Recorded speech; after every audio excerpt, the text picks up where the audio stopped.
यदि हम अपने जीवन का विश्लेषण करें तो हम देखेंगे कि दुख का क्या कारण है। होता यह है कि हम कोई बात हाथ में लेते हैं और अपनी पूरी ताकत उसमें लगा देते हैं। कभी कभी यह बात असफल होती है, पर फिर भी हम उसका त्याग नहीं कर सकते। यह आसक्ति ही हमारे दुख का सबसे बड़ा कारण है। हम जानते हैं कि वह हमें चोट पहुंचा रही है और उसमें चिपके रहने से केवल दुख ही हाथ आएगा, परंतु फिर भी हम उससे अपना छुटकारा नहीं कर सकते। मधुमक्खी तो शहद चाटने आई थी, पर उसके पैर चिपक गए उस मधु चूसक से और वह छुटकारा नहीं पा सकी। बार बार हम अपनी यही स्थिति अनुभव करते हैं। यही हमारे अस्तित्व का, हमारे ऐहिक जीवन का संपूर्ण रहस्य है। हम यहाँ आए थे मधु पीने, पर हम देखते हैं हमारे हाथ पांव उसमें फंस गए हैं। आए थे पकड़ने के लिए, पर स्वयं ही पकड़े गए। आए थे उपभोग के लिए, पर खुद ही उपभोग्य बन गए।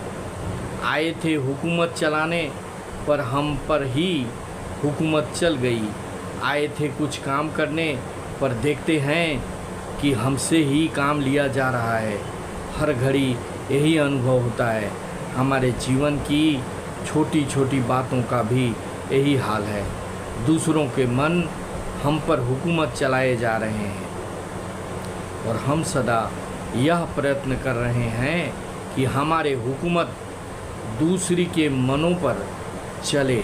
हम चाहते हैं कि हम जीवन के भोग भोगें, पर वे भोग भक्षण कर जाते हैं हमारी जीवन शक्ति को। हम प्रकृति से सब कुछ प्राप्त कर लेना चाहते हैं, पर अंत में यही देखते हैं कि प्रकृति ने हमारा सब कुछ हरण कर लिया है। उसने हमें पूरी तौर से चूस लिया है और अलग फेंक दिया है। यदि ऐसा न होता तो जीवन में सब हरा भरा ही होता, पर चिंता नहीं। यद्यपि सफलताएं मिलती हैं और असफलताएं भी, यद्यपि यहाँ आनंद है और दुख भी, तो भी यह जीवन निरंतर हरा भरा रह सकता है यदि केवल हम बंधन में न पड़ जाएं। दुख का एकमेव कारण यह है कि हम आसक्त हैं, हम बद्ध होते जा रहे हैं। इसलिए गीता में कहा गया है कि निरंतर कर्म करते रहो, पर आसक्त मत होना, बंधन में मत पड़ो। प्रत्येक वस्तु से अपने आप को स्वतंत्र बना लेने की शक्ति स्वयं में संचित रखो। वह वस्तु तुम्हें बहुत प्यारी क्यों न हो, तुम्हारा प्राण उसके लिए चाहे जितना ही ललायित क्यों न हो, उसके त्यागने में तुम्हें चाहे जितना कष्ट क्यों न उठाना पड़े, फिर भी अपनी इच्छा अनुसार उसका त्याग करने की अपनी शक्ति मत खो बैठो। कमज़ोर न तो इस जीवन के योग्य है, न आने वाले जीवन के। दुर्बलता से मनुष्य गुलाम बनता है। दुर्बलता के कारण ही मनुष्य पर सब प्रकार के शारीरिक और मानसिक दुख आते हैं। दुर्बलता ही मृत्यु है। लाखों करोड़ों कीटाणु आज हमारे आसपास हैं, पर जब तक हम दुर्बल नहीं होते, जब तक हमारा शरीर अस्वस्थ नहीं होता, तब तक वे हमें कोई नुकसान नहीं पहुंचा सकते। ऐसे करोड़ों दुख रूपी कीटाणु हमारे आसपास क्यों न मंडराते रहें, पर कुछ चिंता मत करो।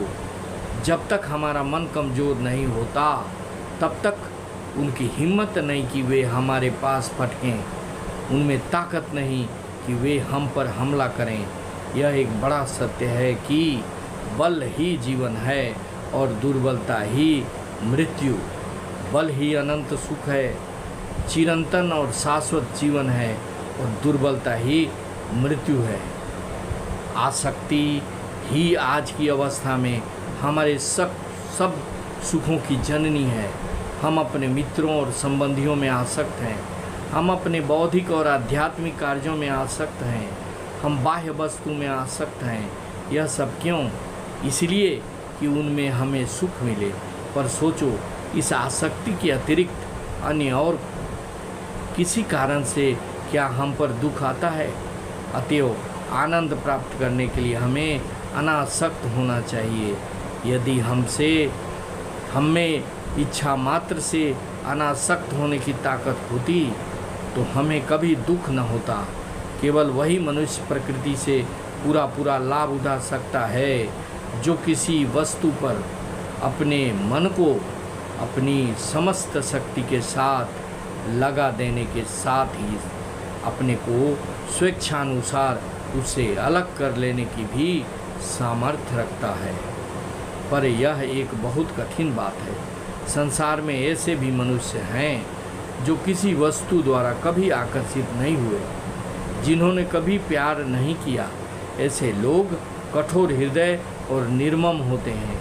ये लोग दुनिया के अधिकांश दुखों से छुटकारा पा जाते हैं। लेकिन प्रश्न उठ सकता है, दीवाल भी तो कभी कोई दुख अनुभव नहीं करती, दीवाल भी तो कभी प्यार नहीं करती और न उसे कोई कष्ट होता, पर दीवाल आखिर दीवाल ही है। दीवाल बनने से तो आसक्त होना और बंध जाना निश्चय ही अच्छा है। अतएव जो मनुष्य कभी प्यार नहीं करता, जो कठोर और पाषाण हृदय है और इसी कारण जीवन के अनेक दुखों से छुटकारा पा जाता है, वह जीवन के अनेक सुखों से भी हाथ धो बैठता है। हम यह नहीं चाहते।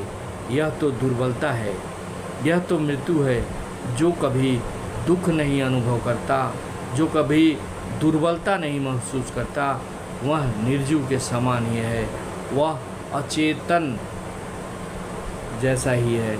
यह भाव शून्य अवस्था है।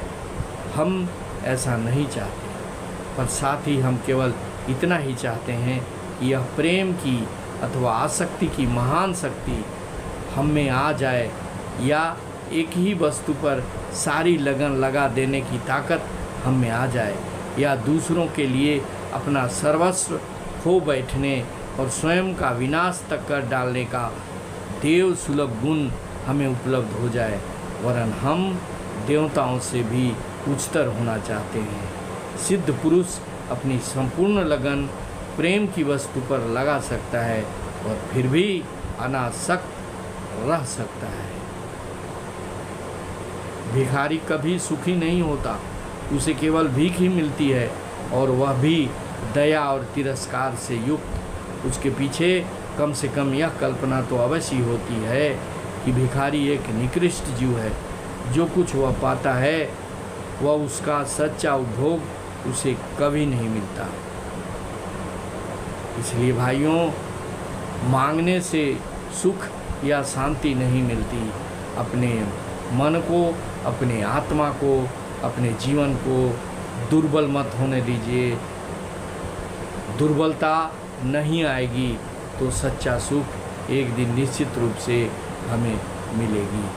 अगर यह वीडियो अच्छा लगे तो इसे सब्सक्राइब करेंगे, शेयर करेंगे और लाइक करेंगे। Thank you very much. जय हिंद, वंदे मातरम।